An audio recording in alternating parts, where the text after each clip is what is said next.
Muy buen día, bienvenidos a esta clase mecánica de suelos aplicada, grupo número 2. Hoy es jueves 30 de septiembre de 2021. Muy bien, procedamos como es costumbre, unos segundos para mostrarles la presentación.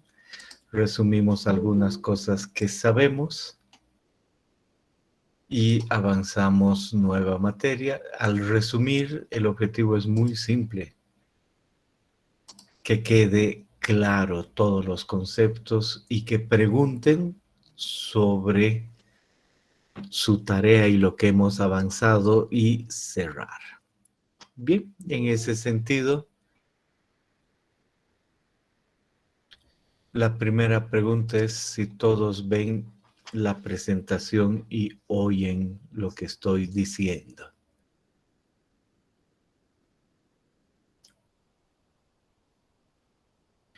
Sí, ingeniero, si se le escucha. Sí, ingeniero. Bien. El segundo asunto es que todos hemos visto a un alumno jugando fútbol en esta clase y corresponde, por supuesto, ver qué está sucediendo. Entonces, Emerson Ronald Ali, puedes abrir tu micrófono y comentarnos dónde estás, si estás atendiendo la clase o no. Sí, ingeniero, buenos días. No estoy jugando fútbol, estoy en una reunión y está ahí cerca, es una cancha, pero no estoy atendiendo la reunión, ingeniero. Ok. Evidentemente uno puede entrar en una cancha y estar en el curso, por supuesto que sí. Muy bien. Tampoco se olviden que he abierto una tarea y dice, por favor, lea y responda cuidadosamente las preguntas de este formulario. Asegúrese de enviar cada ejercicio con su nombre completo, fecha de realización del mismo y su firma. Cada ejercicio debe empezar en la parte superior de una hoja. Por favor, también verifique que está enviando el archivo correcto. 4 ya han entregado y está en el Classroom. Entonces, ¿alguno me puede decir, sin que yo les diga nada, hasta qué hora tienen para entregar esta tarea? 11:15. Hasta las 11:15, Inge. Perfecto. Eso porque es información no escondida, es información del Classroom. ¿Y por qué hasta las 11:15? Porque ya tienen su archivo PDF de entrada, pero alguno puede ser sorprendido, es una concesión o internet puede estar bajo, cualquier cosa de esas, entonces se extiende a hora y media para que puedan presentar su tarea como concesión a los que tengan algún problema de internet o cualquier cosa. Pero no se olviden que han ido haciendo esos ejercicios en semanas, ¿no? No es que es diferente y sabían que para cada semana tenían que tener el archivo PDF para este momento. Entonces ahora súbanlo y tienen hora y media, un montón de tiempo para subir 10 megas máximos, incluso menos debe ser. Eso uno. Entonces, pequeño detalle. Ingeniero, una pregunta. Adelante. Bueno, yo ya hice los ejercicios, pero no comencé cada ejercicio en la parte superior. Solamente coloqué en la parte superior mi nombre y mi firma, ¿no? De cada hoja, Ahí has digamos. hecho mal porque vas a complicar mi revisión y si reviso muy rápido puedo pensar que no has hecho algún ejercicio. ¿Y por qué? Yo creo que repetió 500 veces eso. ¿Por qué no has empezado así?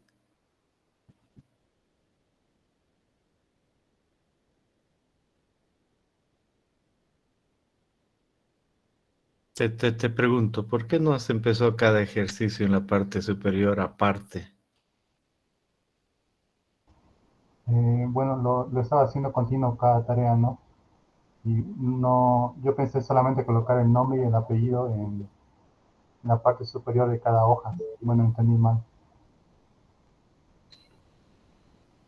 Bueno, por supuesto, lo importante es que hagan, pero vuelvo a decir, vas a complicar mi vida y puedo saltarme al revisar, porque no es que voy a revisar los resultados porque son ejercicios resueltos, es la obligatoriedad de trabajar sobre eso, ¿no? Eso nunca hay que olvidar.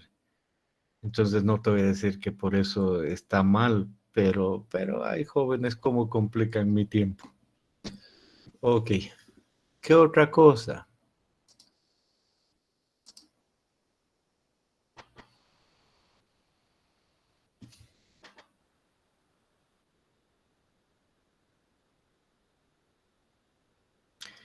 Bien, Inge, entonces, la firma tiene que estar al lado del nombre, arriba igual, porque sí. se entiende que arriba, pero si está alrededor, por supuesto que no es problema, ¿no? Ah, ok. Gracias, Inge.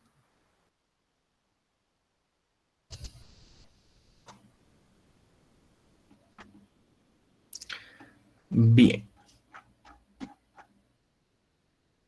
entonces vayamos a nuestra presentación. Estamos en el capítulo de mecánica de rocas y ya hemos dicho que es una roca intacta, aparece aquí a la derecha. Y por supuesto, en el otro extremo está el macizo rocoso. Y ahora traemos por primera vez esta foto y decimos, entiendo, ese es un macizo rocoso. Y si veo algo muy pequeño, puedo ver que no tiene ninguna discontinuidad. Por eso se llama esa una roca intacta, la roca sólida, los minerales agrupados. Y por supuesto, conforme voy creciendo, puedo encontrar una, dos o más discontinuidades. En lo grande, estoy hablando del macizo rocoso. Y he dicho, después de entender eso en una introducción, todo se divide en matriz, discontinuidades y macizo. La roca intacta puede lucir así o así, de un núcleo o como un bloque. Y de esta matriz rocosa he visto las propiedades de identificación, clasificación, además de las propiedades mecánicas. Y he entendido muy bien el criterio de Hooke y Brown y cómo determinar puntos, la curva, cómo hacer ensayos de compresión, de tracción, varios detalles. Hemos pasado varias clases, varios videos, varios ejercicios, todos los ejercicios muy simples, pero varios ejercicios que me ayudan a aquello. Entonces, así he cerrado la primera parte. Por supuesto, ya está entregada esa tarea, ya está cerrada, varias veces he preguntado, pero si ha surgido alguna cosa así que es importante, pueden preguntar ahora.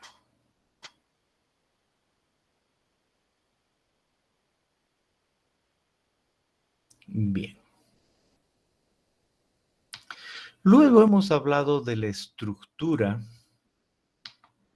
y en la estructura hemos dicho son planos de discontinuidad. Entonces hemos entendido por qué en una estructura rugosa, en una discontinuidad que presenta rugosidad, tau en función de sigma tiene esa ecuación. Hemos entendido primero esto de residual, de básico, luego el criterio bilineal y después eso. Y de ahí viene la idea de que conozco la ecuación en ese caso para una discontinuidad. Y hay tres ejercicios. El 2.8 que dice, esta es la discontinuidad, no está cementada, está realmente separada, no tiene relleno. Por lo tanto, se aplica muy bien esta ecuación que es el criterio de Barton y Bandis. Y con estos datos determine el valor de tau. Entonces, primero hay que hallar el esfuerzo normal. Hemos entendido cómo hacerlo. Han hallado que es 56. Y luego han ido determinando FIR, JRC y JCS. Y han llegado a este valor. por supuesto, tal vez han surgido preguntas con respecto a este ejercicio 2.8 y este es el momento para hacer cualquier pregunta. Nimrod Eduardo Vargas, puedes preguntar.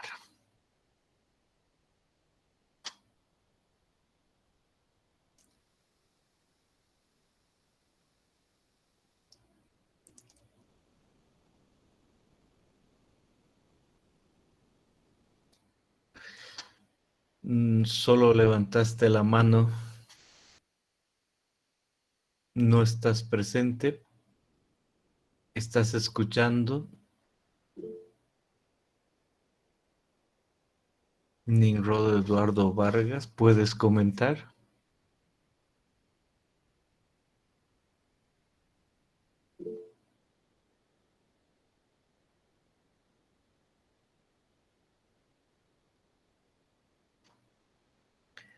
Bien.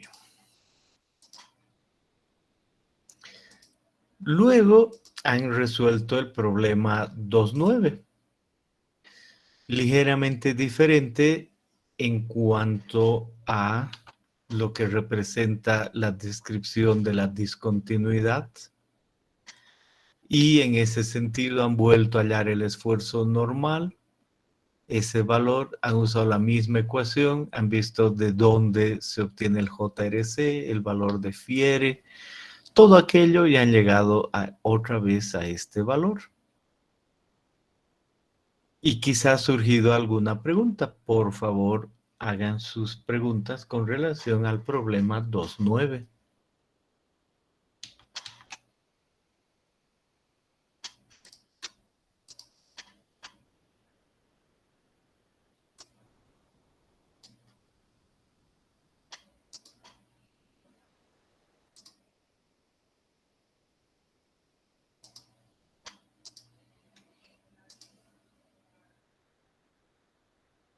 Bien, y después el problema 2.10.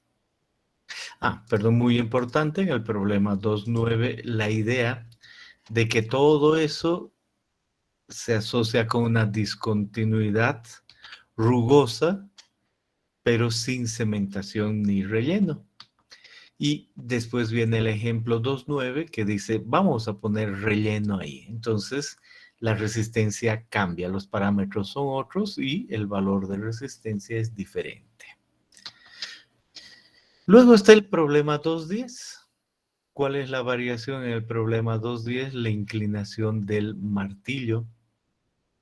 Por un lado, pero igual el mismo concepto de hallar Fiere y todo lo relacionado con la inclinación del martillo adecuada. Y después de eso, la idea de que este esfuerzo de corte es para un esfuerzo normal dado. ¿Cuál es el esfuerzo normal dado? 51.35 kilopascales. Pero la ecuación varía para diferentes esfuerzos de sigma y aparece ahí. Hemos visto que está en un rango mayor y dependiendo del caso puede notarse más la curva. Y después la idea de para un esfuerzo, ahora no halle ese valor de tau, sino halle C y phi. Y la resolución de eso. Entonces, ese es el ejercicio 2.10. Si tienen alguna pregunta al haber hecho este ejercicio 2.10, entonces este es buen momento.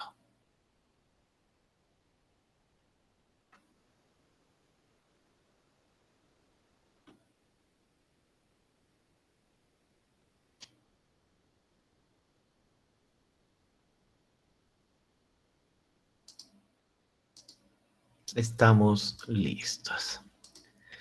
Sigamos con discontinuidades. ¿Qué otra cosa queremos decir? Que aparecen ciertas definiciones.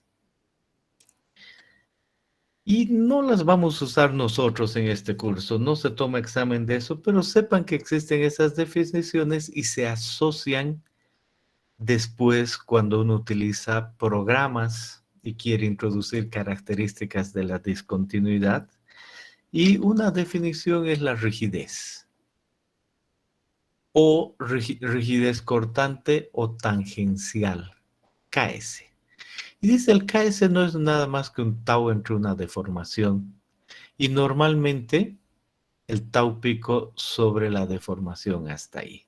Consecuencia, dice, si es que nosotros vemos esta gráfica y está tau aquí y la deformación aquí, el KS está relacionado con esa pendiente. Y si uno termina tomando el valor pico, tiene esos valores de KS. Y pueden expresarse, y vuelvo a decir, no es que vamos a aprender de memoria, en función de esa ecuación, con esfuerzo normal, tau pico, o sea, el tau pico sobre la deformación, 100 sobre L, etcétera, etcétera. Cuando hay una relación aquí de L ya no nos preocupa mucho, un JRS, un FIB, puede establecerse ese valor de lo que sabemos para usar en algún programa. Eso es todo, no queremos entrar a más detalles. Y un ángulo de dilatancia con esa otra relación. Sepan que sí se puede determinar esos valores para usar en programas. Y lo último con relación a la discontinuidad, que también se puede utilizar el ensayo de corte en el aparato de Hooke. Y ahí está el aparato de Hooke. Lo que uno hace es poner la muestra entre medio y un plano que se supone que es la discontinuidad. Le aplica un esfuerzo normal y uno tangencial. Sigue el procedimiento, prepara la muestra y hace que la muestra llegue a esa posición. Entonces aplica una fuerza normal, es la fuerza sobre la discontinuidad. Y luego aplica un esfuerzo de corte aquí. Y si uno dice, mi roca, esta roca es fresca y yo he hecho que la superficie esté pulida, el ángulo que va a salir de aquí es el phi B. Si yo digo, no, esta roca está meteorizada y pulida, el ángulo que va a salir es el phi R. Y si le pongo rugosidad, bueno, ahí voy a determinar, dependiendo del esfuerzo normal, el tau para esa rugosidad.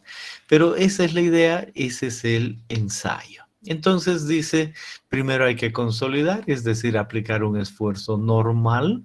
Luego hay que aplicar el corte y se tomarán 10 lecturas, esos detalles, y simplemente en la falla hay que calcular el esfuerzo normal como la fuerza P entre el área y el esfuerzo tau entre la carga de corte entre el área. Veamos eso en un video.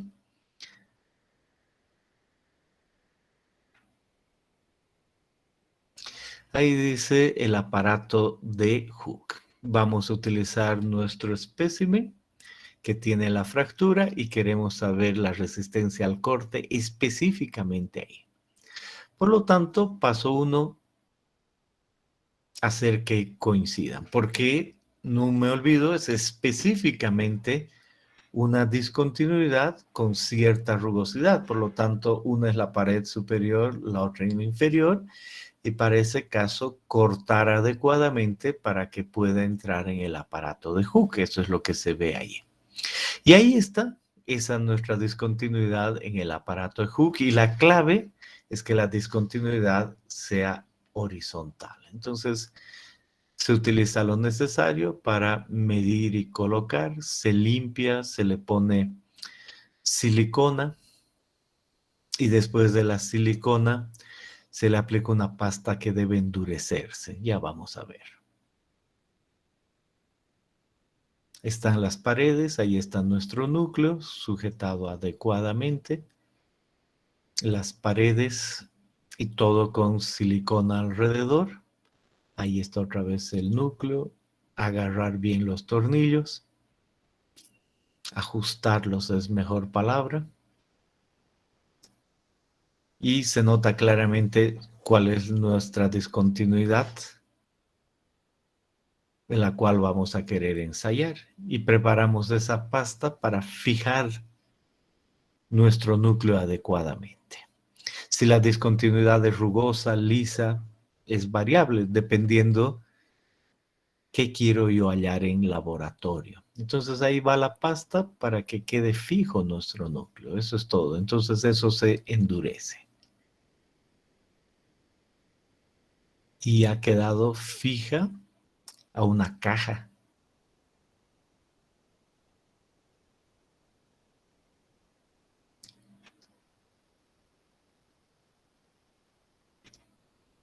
Se endurece y queda de esa manera.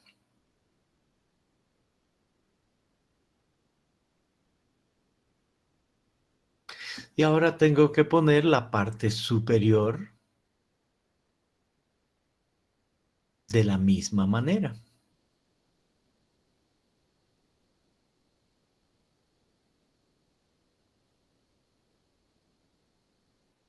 Otra vez la silicona. Otra vez esta pasta, por supuesto que cumple ciertas características y debe endurecerse. Y ahora la otra parte del molde, ¿no? Ahí está. Entonces, cuando el material está duro, se puede sacar.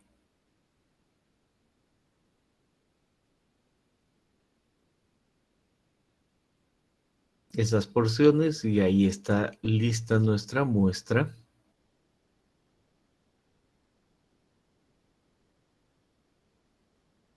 Por supuesto tenía un adhesivo, ahora tengo que sacar el adhesivo para que la parte superior y la parte inferior puedan estar separadas, pero coinciden plenamente en cuanto a rugosidades.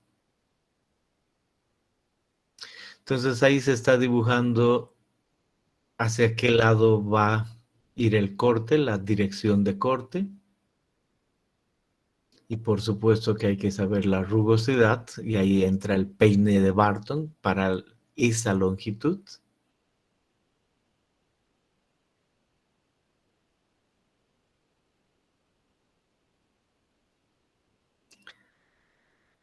Y esto que vimos en otros ensayos, la idea de que uno necesite exactamente la superficie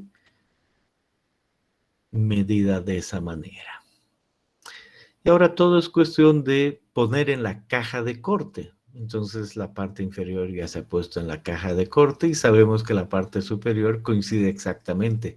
Así estamos armando y ahí va la parte superior, que va a coincidir con nuestra discontinuidad. Más los aparatos necesarios para aplicar o las piezas para aplicar el esfuerzo normal.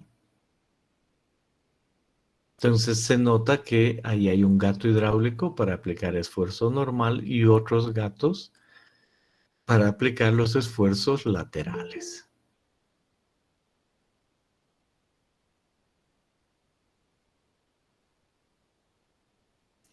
Y lo necesario para medir deformaciones.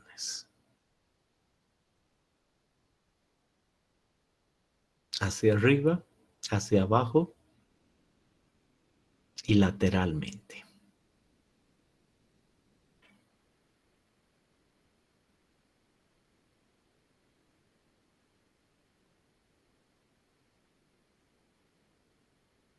Y después se aplica la carga. Primero la normal, ¿no?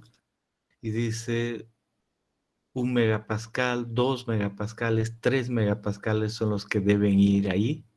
Y aplicarle ese esfuerzo de corte con cierta velocidad. Ahí se está aplicando el esfuerzo de corte y está aumentando ese esfuerzo y se está midiendo en los transductores esos valores.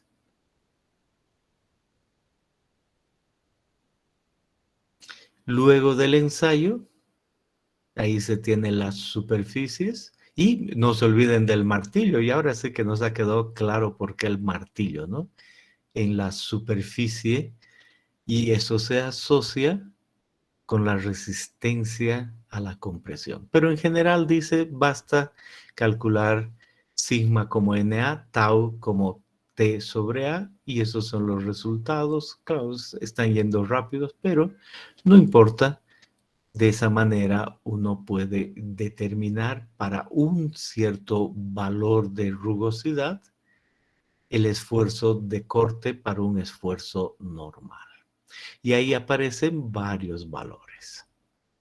Esa es la idea del ensayo.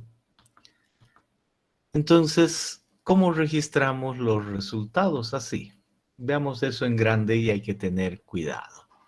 Si yo he utilizado una discontinuidad y esa discontinuidad era sobre roca fresca, ¿no? Eso no me olvido. Y adicionalmente lisa, lo que puedo esperar como resultado del ensayo es que en el plano tau, el esfuerzo que yo mido, tau, en función del esfuerzo sigma que aplico, puedo esperar que haya un punto ahí y luego en la otra muestra otro ahí y otro ahí y otro ahí y otro ahí. Puedo esperar eso que cambie en función del esfuerzo normal, mayor esfuerzo normal, mayor esfuerzo de corte y obtengo eso. Por supuesto que no me olvido que en una misma roca puedo llegar a la falla y luego aumentar el esfuerzo normal utilizando lo mismo. Depende, pero en forma general la idea es conozco el esfuerzo de falla para un esfuerzo normal. Y ahí, ¿qué curva me va a dar? Me va a dar una pendiente que pasa por el origen y en roca fresca, ese es el phi B. ¿Qué pasaría si la roca no es fresca? ¿Qué pasaría si la roca está meteorizada, los labios? Entonces queda claro que hay un cambio en la pendiente.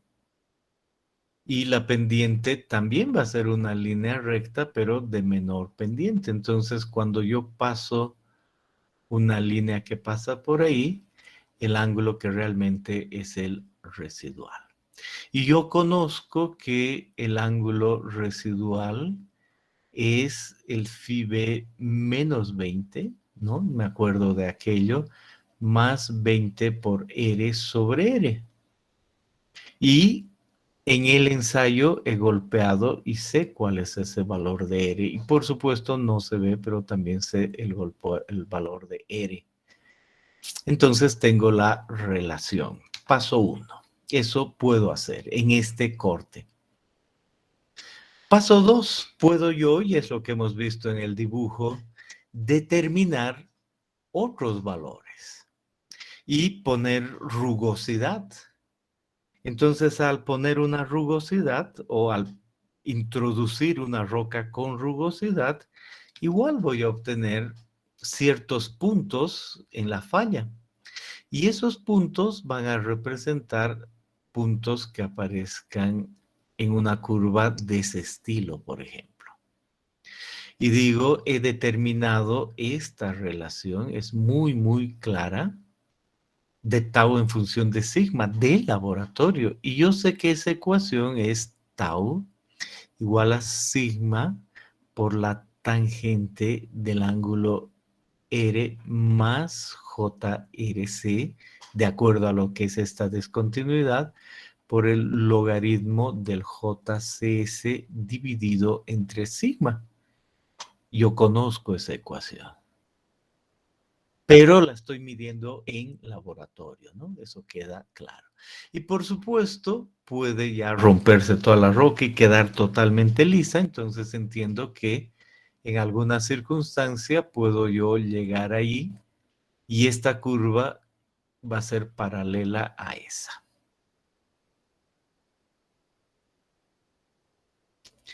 Y eso es lo que he visto en realidad. Y tengo que tener cuidado en ver si mi roca es rugosa, no rugosa, todo lo necesario de acuerdo a esa relación. Pero eso es lo que he obtenido en laboratorio. Muy bien. No me olvido, parte de lo que es pico involucra cementación. No cementación es eso y puede ser residual o básico. Y si es que adicionalmente tiene rugosidad, la verdadera curva es esa que se la puede obtener también en laboratorio o solo parte, como acabamos de ver. Y ahora sí podemos cerrar con todo lo que hemos visto hasta ahora, las discontinuidades y las propiedades mecánicas. ¿Tienen alguna pregunta?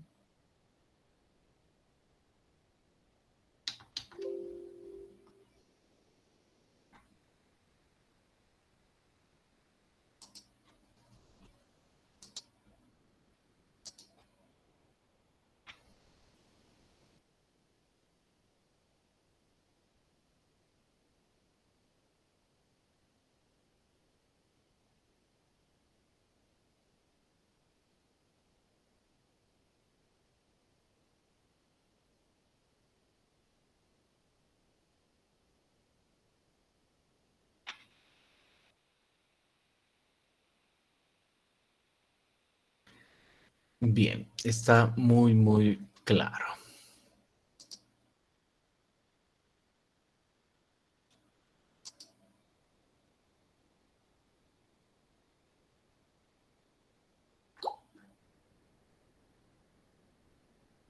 Sigamos adelante.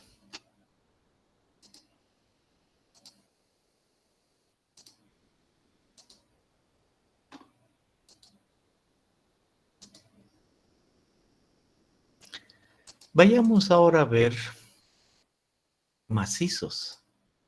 Macizo rocoso.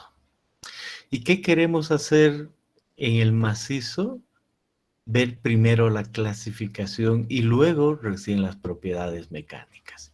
En la matriz rocosa hemos querido ver las propiedades físicas y luego las mecánicas, en las discontinuidades las características y luego lo mecánico, y en el macizo queremos ver primero la clasificación. Entonces, cuando hablamos de macizo, ¿de qué estamos hablando? La foto es muy clara y aquí arriba dice: es el medio in situ que contiene diferentes tipos de discontinuidades como diaclasas, estratos, fallas y otros rasgos estructurales. Es decir, la roca en la naturaleza con discontinuidades, ese es nuestro macizo. Y nos dicen, mire, para ver clasificaciones y después con las clasificaciones poder pasar a las propiedades mecánicas. Las clasificaciones son de Wieniawski, la que se conoce como RMR, la de Barton, Lin y Lunde, que es la que se conoce como Q, y la de Hook y Brown, que es la que se conoce como GSI. Esas son las clasificaciones. 3. Entonces me acuerdo que en esencia importantes el día de hoy son la de Wieniawski, la de Barton y la de Hook y Brown. Y cuando veamos túneles le vamos a añadir la de Palmström, pero no ahora. Y para llegar a esas clasificaciones hay que primero pasar por lo que en su año, el 67, fue la clasificación de Deere, pero que ahora es solo un parámetro para usar en estas clasificaciones. Entonces, en el resto de la clase, queremos ver cómo trabajar con la clasificación de Wieniawski, ¿no? Eso es lo que nos interesa ahora, la clasificación RMR. Y para eso, queremos empezar con la clasificación de Deere. Muy bien. Entonces dice Deere, mire, usted va a haber hecho trabajo de campo, va a haber extraído núcleos de roca, testigos, y los va a haber puesto en una caja. Entonces, poco a poco, usted va a poder ver que ha metido un muestreador y le ha salido eso a la caja, en la siguiente profundidad eso y en la siguiente esa y así sucesivamente, y en su caja va marcando lo que sea, ¿no? Nivel inicial, aquí es 1 metro, aquí es 2, lo que sea. Y ahí tiene esas pequeñas divisiones y en cada uno de estos, en cada corrida, o longitud del taladro, lo que aún no ha corrido, uno dice, voy a yo comparar la longitud del taladro con los testigos que midan más de 10 centímetros o igual a 10 centímetros. Entonces ya le vamos a poner más atención después. Dice, de aquí a aquí hay 25 centímetros. De aquí a aquí hay 12, luego 14, después 5, después 9, 12, 25 y 8. Y hacen la longitud. ¿Y por qué eso? Porque ahí hay discontinuidades. La roca, evidentemente, no es continua.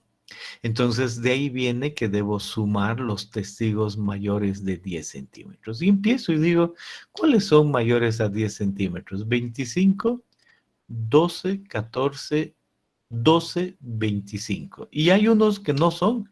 5 no es mayor que 10, 9 no es mayor que 10, 8 no es mayor. Entonces, en esta longitud de taladro, solo sumo el 25 más el 12 más el 14 más el 12 más el 25. Aquí está 25 más 12, todos los mayores a 10. Y divido entre la longitud del taladro. Entonces, ¿cuánto medía de aquí a aquí? Aquí en este caso mide 110. ¿Podemos comprobar? ¿Puede alguien agarrar su calculadora y sumar todito esto? A ver si da 110.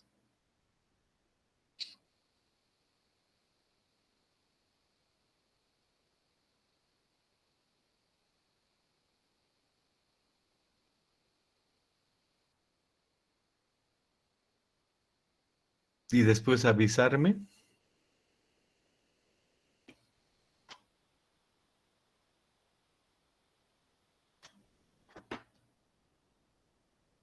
¿O no hay nadie en clase? Está correcto, ingeniero. Sale eso. Ok, entonces entiendo qué estoy haciendo, ¿verdad? Esa es la clave. Simplemente agarro y tomo un sector. ¿Qué sector he tomado? De ahí he introducido. ¿Y cuánto he introducido? En este caso puede ser variable, 110 centímetros y me ha salido esa roca. Y a continuación cuento los pedazos, la parte del testigo mayores a 10 centímetros. Hago la división, aplico el porcentaje y el RQD en este caso es 80%. Y esa es una primera clasificación, que en realidad no es clasificación, termina el día de hoy para nosotros siendo un índice que hay que aprender. El índice, el RQD. Pero hay más. La idea es clara. Veamos ahora este dibujo. Dice, hemos otra vez introducido y nosotros hemos decidido que ingrese 150 centímetros. Hace rato era 110, ahora es 150.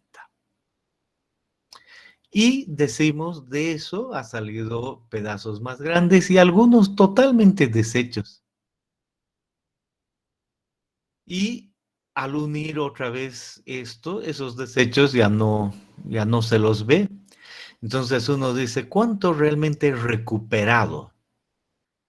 Si he introducido 150 y suman todos estos pedazos, aquí sumo los pedazos que veo, 128, entonces digo, he recuperado 128 sobre 150, 85%. Pero lo que yo quiero ahora es entender qué es el RQD de todos los pedazos en los 150 centímetros, aunque ya no vea en este caso, el anterior era claro, ¿no? Veía los 110, había recuperado el 100%, ahora no. Varias partes no las he recuperado, pero igual veo cuál de estos es mayor que 10 centímetros, o igual 25, 10, 12, 10, 15, 15, y al sumar esto sale 87. Entonces el RQD para esta situación es 58%. Y es lo que estoy aprendiendo. ¿Qué es el RQD? La sumatoria de la longitud de fragmentos mayores a 10 o iguales a 10 sobre la longitud total perforada. Cuidado en las cajas donde lo perforado no se vea. Eso no es difícil de distinguir. Eso es fácil. Uno realmente ven las maderitas que hay aquí. Esas me avisan de dónde a dónde ha sido lo perforado. Por ejemplo, aquí, ahí yo veo una longitud y si mido, puedo yo medir S más S más S más S y tengo esa longitud de testigos. Y ahora veo aquí anotado en la caja, por decir algo, dice 10 metros. Y anotado en esta caja dice 12. Entonces, digo, no, nadie me está engañando. Entre este 10 y 12, yo puedo ver que hay 2 metros, pero he recuperado solo esa porción, vamos a decir 50 centímetros. Entonces, lo recuperado es 50 entre 200 en centímetros, el 25%. ¿Y cuál es el RQD para todo ese tramo? Por supuesto, tiene que ver con lo que se sume más de 10 de estos entre el tramo total.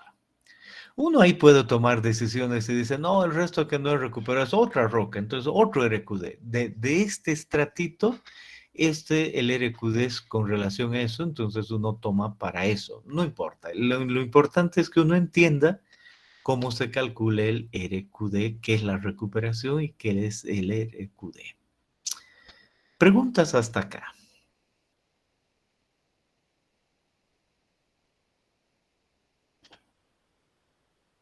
Bien. Y por supuesto, inicialmente, como era una clasificación, los rangos de RQD dan una calidad de roca, que igual se sigue utilizando, pero no debemos interpretar que esa es la clasificación del macizo, que solo está relacionado con el RQD. Más detalles. Aquí dice, mire, ¿qué otra consideración hay que tomar? Que no estaba claro en los anteriores casos, es los puntos, de dónde a dónde se mide. Entonces, lo normal es tomar un eje. Y aquí podemos decir, si queremos tomar un eje, le posamos nuestra regla, hacemos que esta sea totalmente horizontal y pasamos por ese punto, más o menos, no importa. Y decimos, aquí está, entonces va, perdón, ahora sí. Y decimos, esa es la línea asociada con el eje. Ahí queda más clara. Un poquito me salió a la izquierda, pero se entiende. Y digo, ahora las longitudes, esas que hace rato dije, la longitud, la debo pensar entre el centro. Entonces, de aquí a aquí, 38, porque uno puede haber medido en un lado, puede haber medido en el otro lado. Entonces, se asocia con el centro. De ahí viene que este sea 38 en el centro, este es 17.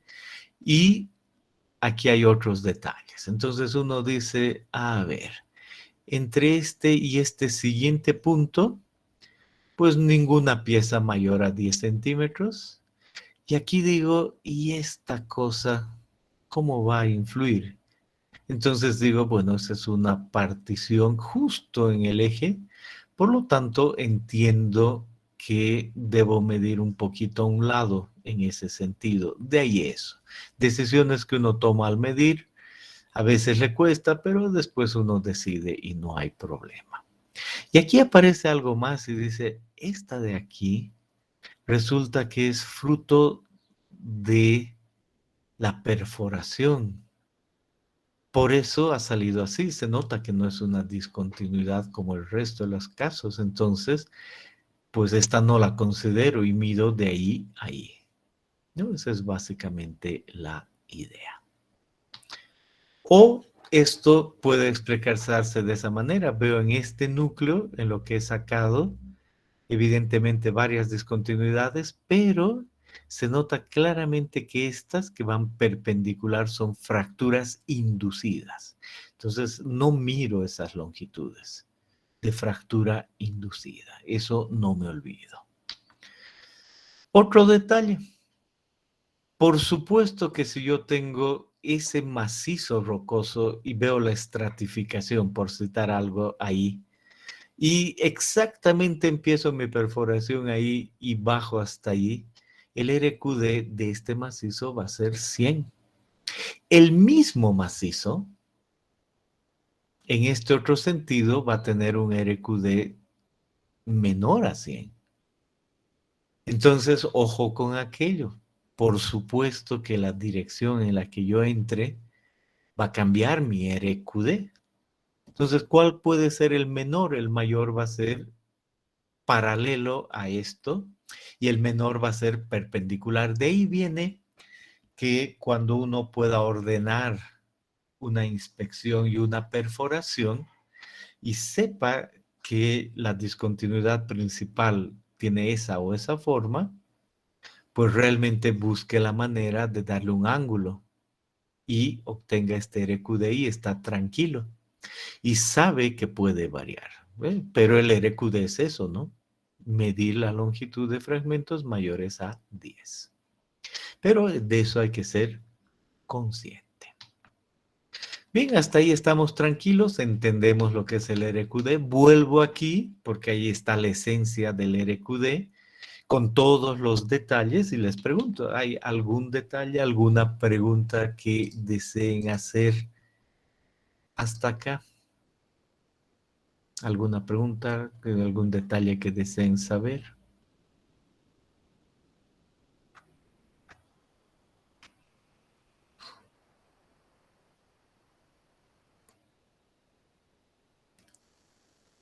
Perfecto. Entonces, nos ha quedado claro cómo se mide en campo el RQD y qué sale de esos núcleos. Muy bien, pero hay algo más. Uno a veces no hace perforaciones y tiene que manejar y clasificar un macizo antes de hacer cualquier perforación. Y ahí hay ecuaciones estimadas. ¿Va? Y dice, este es, por ejemplo, una. ¿Qué puede ver uno ahí? Dice el RQD, puede uno estimarlo con esa ecuación.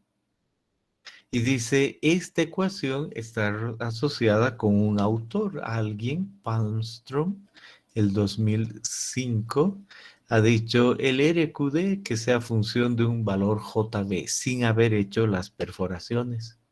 Y otro autor, poco antes, aparece Wieniawski, y dice Wieniawski, el 2003, dijo, no, más bien el RQD debe tomarse también en función de JB, pero con otra ecuación. Cualquiera es simple, ninguna es mejor que la otra. A veces uno dice, Wieniawski ha hecho algo el 2003 y 2 años después ha mejorado Palmström, puede ser. Pero bueno, son otros autores, otras correlaciones. Lo importante es que nos den una mano cuando no hemos hecho perforaciones. Entonces lo que tenemos es esto. Y decimos, este es un macizo y voy a tomar 1 metro, 1 metro y 1 metro, 1 metro cúbico, y voy a contar cuántas discontinuidades pasan acá. Primero el concepto. Y veo cuántas familias hay. Hay 3 familias más una discontinuidad singular. Y cuento. De la familia 1, y anotaremos bien, en la familia 1, veo que en ese metro cúbico hay 3. En la familia 2, esta es la familia 1, en la familia 2 hay 3 en ese metro cúbico. Y en la familia 3 hay 3. Y hay una suelta. Entonces, en total, ahí hay 10 discontinuidades en el metro cúbico. Por lo tanto, JB es 10. Ahí está. JB es el índice, el que entra en esa ecuación, es el índice volumétrico de juntas. JB. ¿Y qué es en concepto? El número de juntas que intersecta 1 metro cúbico del macizo rocoso. Ese es el concepto. Normalmente, ¿cómo mide uno eso? Es muy fácil. uno dice, ya entiendo, el JB no es nada más que una sumatoria de 1 sobre E contando el número de familias. Y digo por decir algo, ¿no? El espesor, no el espesor va, el espaciado, característica de una familia, es igual a 0,20 metros. Consecuencia, en un metro, ¿cuántas hay? 1 sobre 0,20, 5. Otra familia tiene un espaciado en promedio E2 de 0,25 metros. Por lo tanto, ¿cuántas discontinuidades hay en un metro cúbico? 4. Y otra tiene un espaciado de 0,35. ¿Cuántas hay? 1 sobre 0,35. Consecuencia, para este caso, el JB, sin contar una por una, marcando el metro cúbico, sabiendo el espaciado promedio, es 1 sobre 0,20 más 1 sobre 0,25 más 1 sobre 0,35. ¿Me pueden dictar cuánto es JB en este caso? El número de discontinuidades en un metro cúbico de macizo.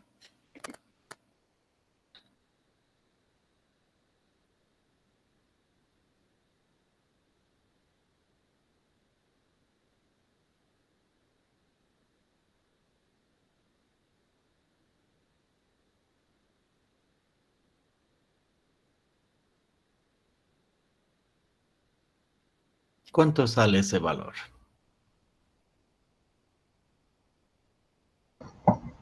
11,86. Pondremos solo 11. Ahí está. Entonces, yo conozco el JB. Ahora puedo usar o esta ecuación y me dice el RQD va a ser 110 menos 2,5 por 11 y ese es un RQD estimado, ¿no? Y alguien puede decir, ¿de cómo he metido? ¿De este lado o de este? Nada, es un un RQD estimado.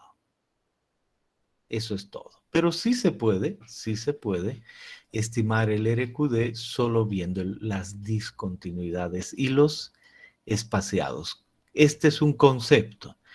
La sumatoria de 1 sobre E da la cantidad de discontinuidades en un metro cúbico. Perfecto. Entonces, ahora digo, muy bien, discontinuidades, por supuesto, representan ciertas características. No es del macizo, sino las discontinuidades. Y pueden haber más o menos, ¿no? Se nota. Uno puede tomar un metro en este sentido o en ese, y hay más o menos. Y dice, si hay 2 a 6 fracturas, no importa de qué familias, pero en un metro lineal por metro, la roca es masiva o levemente fracturada. Igual que antes dije, la calidad de perder el RQD es muy mala, regular, está bien, me basta entender el RQD, que hay esto. Y ahora aquí, de acuerdo a la cantidad de fracturas que vea en un metro, puedo también ponerle un nombre: levemente fracturada, moderadamente fracturada, muy fracturada, intensamente o triturada, y unos rangos que no tengo que saber de memoria. Y aquí veo y digo, ahí está. Si voy a tomar un metro y este es mi macizo, pues en ese metro empiezo a contar y digo, una aquí, otra ahí, ¿qué más ha interceptado aquello? Otra ahí. Entonces, en este orden es levemente fracturada, es roca masiva. Si ahora este es mi macizo y este es el metro, entonces hay más discontinuidades en ese metro. Cuento las que intersectan, no importa qué familia sean, y me dice, debo entender que esto representa roca moderadamente fracturada. Y ahora veo las discontinuidades en un metro mucho más ceñidas, más. Entonces eso debo entender como roca muy fracturada. Y esta de acá, roca intensamente fracturada, porque hay más discontinuidades. Y esta de acá debo entender como roca triturada o brechada, roca triturada, ¿no? Ya. Eso en cuanto a la cantidad de discontinuidades que me terminan dando un RQD o un JV. Y se nota que va a tener su influencia. Perfecto, pero entendido aquello, la verdadera clasificación, ¿se acuerdan? Es la RMR. Entonces, la primera, la que vamos a ver el día de hoy, es la clasificación RMR. Y digo, en esta clasificación RMR, pues desarrollada por Wieniawski el 73, actualizada el 79 y luego el 89, constituye un sistema de clasificación de macizos rocosos que permite a su vez relacionar índices de calidad con parámetros geotécnicos del macizo. Perfecto, entonces digo la última, simplemente representa hablar de Wieniawski en 1989. No se olviden que en los años muchas personas han dicho más cosas, han trabajado en esto y por ahí aparece en la página, creo que de Geocontrol, ya me estoy olvidando un poquito, Geocontrol, algún español cuyo apellido es Celada y Wieniawski ha trabajado mucho con estos españoles. Creo que en su página aparece unas recomendaciones RMR 2014. Y evidentemente uno puede utilizar eso para obtener mejores valores, pero estamos primero entendiendo qué es el RMR y decimos el verdadero RMR, el propuesto por Wieniawski, extra de lo pulido que puede hacer después, fue pulido por él mismo y actualmente el RMR 89 es la clasificación de Wieniawski. Extra de ciertas sugerencias y cierta mejora que pueda haber habido por otros autores ayudados por Wieniawski mismo. Entonces no se olviden de aquello. Wieniawski 1989. Primera idea. Y esta clasificación dice, bueno, para clasificar hay que saber lo siguiente. ¿Qué hay que saber?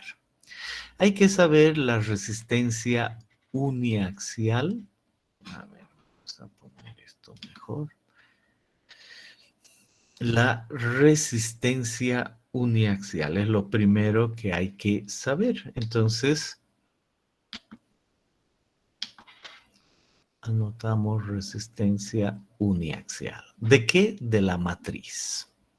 Luego hay que saber el RQD, que acabamos de entender qué es. Luego el espaciado, que he visto es una característica, la distancia entre planos promedio. Luego las condiciones de las discontinuidades, lo que va a involucrar agua, relleno, esas cosas. También es necesario saber las condiciones hidrogeológicas y adicionalmente la orientación. Vamos con calma. ¿Qué representa la clasificación RMR de Wieniawski del 89? Que yo debo averiguar en mi macizo cuál es la resistencia a la compresión. En este macizo la matriz de cualquiera de los ensayos que he visto hasta ahora es 120 megapascales. Decidida. El RQD, no importa el método que haya utilizado, para el macizo que estoy clasificando, decidido 60. Por supuesto, estos valores no son siempre así, ¿no? Solo para entender qué hacer. Luego, el espaciamiento de las discontinuidades, de 0,06 a 0,2 metros. Y digo, muy interesante, podría ser esto por metro lineal. Normalmente uno dice, vamos a clasificar esto por cada familia. Entonces, cada familia tiene un rango. Bien. Luego viene la condición de las discontinuidades, la continuidad o persistencia, la apertura, la rugosidad del relleno, la alteración. Y digo, todo esto ya he entendido antes. en discontinuidades, y de ahí viene que se diga la longitud es de 10 a 20 metros, la apertura menor a 0 milímetros, la rugosidad ligera. Ya vamos a ver más detalles de cómo medir esto en el siguiente capítulo, pero entiendo que tengo perfiles y es ligera, el relleno suave, la alteración ligera. Ya vamos a ver detalles. Y el agua seco. Entonces, tengo mi macizo y tengo los parámetros de ese macizo. Eso es lo que quiero decir. Y vengo a una de estas tablas. Me dice, esta es la tabla de Wieniawski, donde voy a valorar ese macizo rocoso. Y empiezo, y lo primero que tengo que valorar es la resistencia, el sigma CI. Ya lo sabía, sigma CI. Y Wieniawski dice, no complique mucho su vida, vea si es mayor que 250, vea si está entre 100 y 250, entre 50 y 100, 25 a 50, menor a 25, etc. Entonces dice rangos. Y uno dice, a ver, mi suelo, el que acabo de mostrarles, está entre 100 y 250, 120. Entonces marco ahí 120. Y me dice, el RMR de Wieniawski valora eso con un valor de 12. Valor a sigma CI 12. Ahí marco 12. Si hubiese sido más de 250, lo hubiera valorado con 15. Si hubiese estado entre 50 y 100, con 7 y así sucesivamente. Luego me dice el RQD. Perfecto, entendido que también era importante el RQD, ¿no? Es lo que acabo de ver. Y veo cuál es el rango y digo, el RQD en este caso dice el RQD 60%. Entonces digo 60% representa estar entre 50 y 75, marco ahí y ahora digo eso equivale a una valoración de 13, porque Wieniawski me da esa tabla. Luego viene el espaciamiento en metros. Y otra vez me dice, ¿usted qué ha visto en este macizo? Hemos dicho que tiene que ver con la familia, pero primero entendamos la idea. Y dice, en este caso he visto que está entre 0,06 y 0,2. Ya no sé si coincide con esto. El espaciamiento, sí, 0,06 a 0,2. Marco ahí y representa valoración 8. Y luego veo las condiciones que he visto en campo de persistencia, apertura, rugosidad, relleno. Todavía tengo que aprender más cómo medir eso, pero he aprendido que uno está entre 10 y 20, entonces tiene una valoración clara. La otra está aquí en apertura. En cuanto a rugosidad, estoy en este valor. En cuanto a relleno, aquí. Y en cuanto a alteración, ligeramente alterado, 5.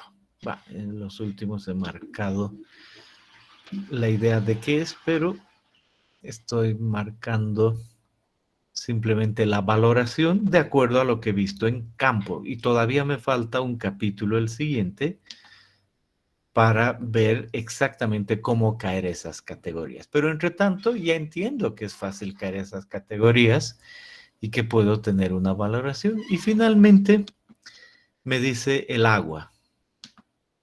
Y me dice, está seco eso. Entonces agarro y digo agua subterránea, seco. Entonces entro a esta tabla que me da Wieniawski y digo valoración 15. Entonces ahora sumo 12 más 13 más 8 más 1 más 5 más 3 más 1 más 5 más 15 y el valor es 63. Es lo que aparece aquí. 12 más 13 más 8 más 1 más 5 más 3, 15 más 15, 63. Entonces, ese macizo tiene un RMR de 15, de 63, no de 15, de 63. Ese es el RMR de ese macizo. Esa es la clasificación de Wieniawski. Y Wieniawski dice, excelente, entonces si es 63, caen ciertas categorías para que yo lo ayude. 63 cae entre 61 y 80, entonces este es una macizo rocoso de clase 2 buena. Ahí está la clase 1, aquí está la clase 3, aquí la 4 y la 5. Es solo proceder de esa manera. Y las siguientes figuras me dicen, si usted tiene eso, pues piense que es clase 1 para que tenga una idea. Si tiene esto, es clase 2. Si ve algo así, miren el martillo y mucho más, esa es clase 3 y esta también, para tener una idea, ¿no? Y aquí mucho más, más discontinuidades, pero no solo es cuestión de las discontinuidades, ¿no? Hemos dicho la resistencia de la matriz, el espaciado, el RQD, las condiciones, eso hacen. Entonces, esta es 4. Y esta última, miren el martillo y cuán disgregado, cuántas discontinuidades tiene, esa es 5, solo para tener una idea. Entonces, no nos olvidemos, uno puede llegar así y obtiene el RMR sabiendo estas propiedades, que las obtiene en campo. Bien, entonces en cuanto a esta idea, antes de pasar a qué hace con las discontinuidades, ¿les ha quedado claro? ¿Saben cómo clasificar qué se hace en este sistema? ¿Tienen alguna pregunta?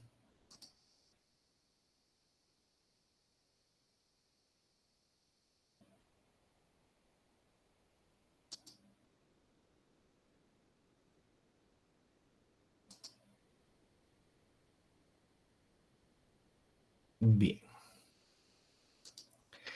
Con eso dicho, recordemos que en un macizo hay varias discontinuidades. En un macizo debo entender que en uno típico sedimentario hay 3 discontinuidades. Miro y digo, hay un sistema 1, miren aquí, el sistema 1, estas. Y esas tienen sus propias rugosidades, su propio espaciamiento, ¿no? Y hay un sistema 2, estas de acá, esa con esa con esa, y así, lo propio, su propio espaciamiento, sus propias condiciones. Y el sistema 3 en este caso, que va paralelo a nuestra superficie.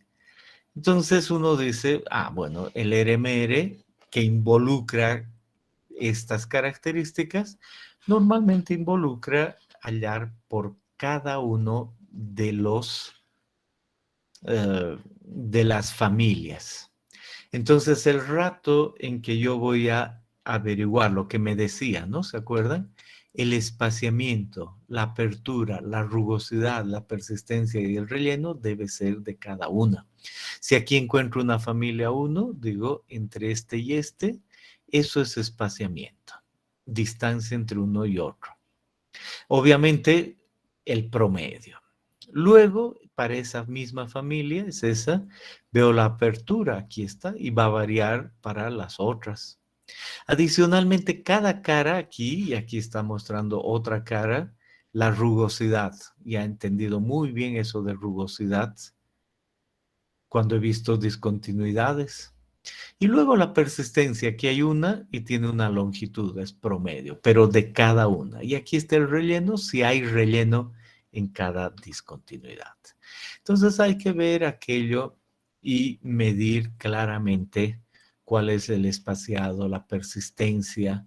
Y, por ejemplo, en el espaciado uno ve sus familias y dice aquí hay una y hay otra y así sucesivamente. Y de lejos no es uniforme, es un asunto promedio. Y lo mismo con el espaciado, eso es lo que entra por cada familia. Otra vez, espaciado, por supuesto, diferente aquí y aquí, entra un promedio. Ahora no nos preocupamos, he dicho, el espaciado era 0,25, listo, pero de lejos entiendo que un macizo es así. Cuando vea el siguiente capítulo, voy a ver cómo determinar un espaciado, midiendo qué, cuánto, qué promedio. Y luego la persistencia, no me olvido, concepto. de aquí a aquí veo yo una discontinuidad, eso es persistencia o continuidad.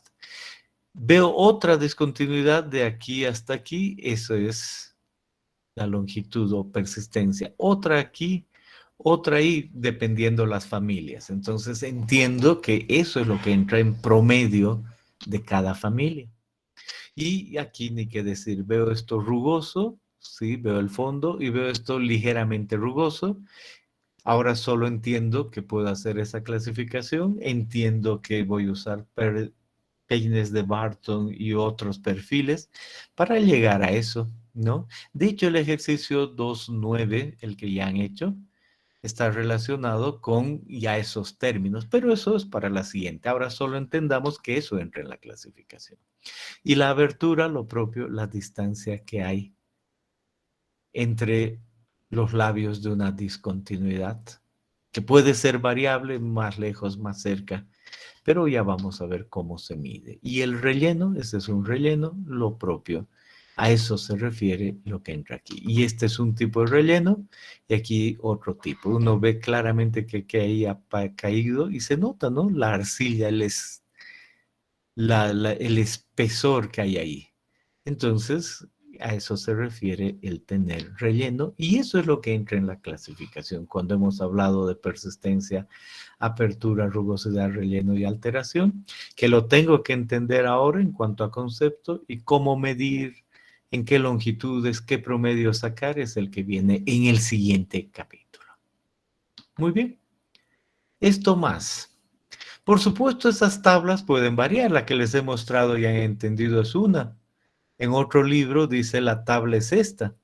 Entonces ya tiene otro fondo, otro color y además trae el ensayo de carga puntual, la compresión simple, pero los valores son los mismos. Y la clave que está la compresión simple, el RQD, la separación o espaciado, longitud, abertura, rugosidad, relleno, alteración y hay algo más abajo y un valor. Y en este caso se da un poquito diferente. Se dice, por ejemplo, la compresión simple de 250 a 100, puntaje 12.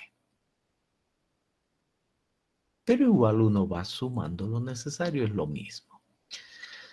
Nota que es muy importante, realmente importante. Uno mira y dice, este es 15, este es 12 y este es 7. Y aquí está 100, aquí está 100, aquí está 250 y aquí 250. Entonces la pregunta tradicional, ¿y si me ha salido 100 exacto? ¿No? Si realmente el sigma CI es 100, ¿cuál es la puntuación? ¿7? ¿12? ¿Ambos? ¿Por qué no le ponen mayor o igual que? Bueno, la explicación es muy simple. Wieniawski no planteó tablas inicialmente, sino esta relación. Él dijo la resistencia a la compresión de la roca intacta en función de, o mejor, tiene una valoración y la relación no es que son tablas. Por ejemplo, el 100 que aparecería aquí le correspondería a ese valor y uno dice ese valor es aproximadamente 9.5. Y lo que da verdaderamente las tablas es un rango. Y dice, por ejemplo, recordemos, el rango está entre 100 y 50. Entonces, entre 100 y 50 involucraría este rango y parece un cierto valor que se le puede llamar promedio o medio. Y uno mira en la tabla y dice entre 100 y 50, ahí está el valor aproximado, ¿no? Creo que yo dije es 8. Bueno, entre 100 y 50 parece que se va a ir, pero no importa. Sea como sea, Esa es la idea. Entonces, uno no se complica y el otro está entre 100 y 250, ¿no? Y ahí entre 100 y 250 decía 12. Entonces, 12 para ese valor. Entonces uno dice, ya entendí qué hacen realmente estas tablas y no me complico la vida cuando tengo un valor entre medio, no me suicido, no digo se han olvidado, entiendo de dónde sale. Entonces lo más lógico si uno realmente quiere ver un valor medio es entre 7 y 12, obtiene un valor medio, no hay ningún problema. Es una opción. Pero si incluso dice, esta roca era 100.1, entonces estoy aquí, le voy a poner 12, está bien, porque eso dice. Y Wieniawski mismo, en los años, ha escrito artículos y ha dicho, no, es lo mismo que sea 12 o 10, no hay de qué preocuparse. Para lo que uno hace, están bien usar estas tablas. Pero eso sí, recuerde que inicialmente había una de estas relaciones. De ahí es que no es que hay un salto cualquiera, ¿no? Es un salto lógico. Y lo mismo cuando uno va a ver el RQD en función de la valoración, entienda que Wieniawski dijo eso, y lo mismo en el espaciado. Entonces no es que son saltos y espacios cualquiera, sino que realmente tienen su lógica. Perfecto. Entonces, esa es la clasificación de RMR y no se olviden que con eso hemos dicho, llegamos a, con todo lo que hemos visto, con esos datos de laboratorio, a obtener un RMR. Pero todavía, y eso es para la siguiente clase, falta la corrección por orientación. ¿Hasta ahí tienen alguna pregunta?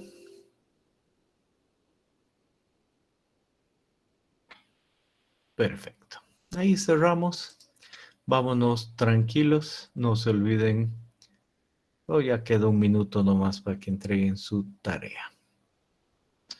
Hasta mañana. Hasta mañana, Inge.